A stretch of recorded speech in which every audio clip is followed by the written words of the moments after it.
大家文千万字，大家要跟大家做伙来捌一字。伫咧防疫这段时间，大家拢特别注意疫情发展的文理。今日要甲大家小解这一字，就是文。古早锦绣的图，咱讲是文。台语这个文，都有模样的意思。物件有一条一条的痕，咱讲是车文、花文。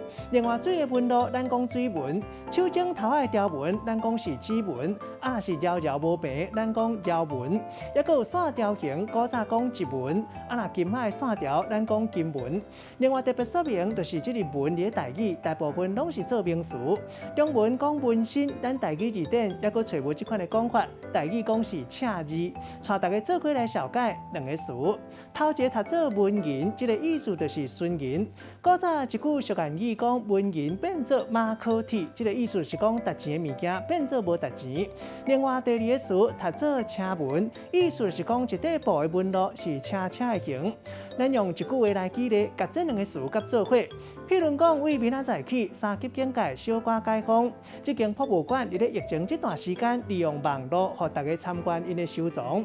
古早的文言，规个车文看起来真有路，看甲清清楚楚。今仔日小解这一字文，提供互大家来参考。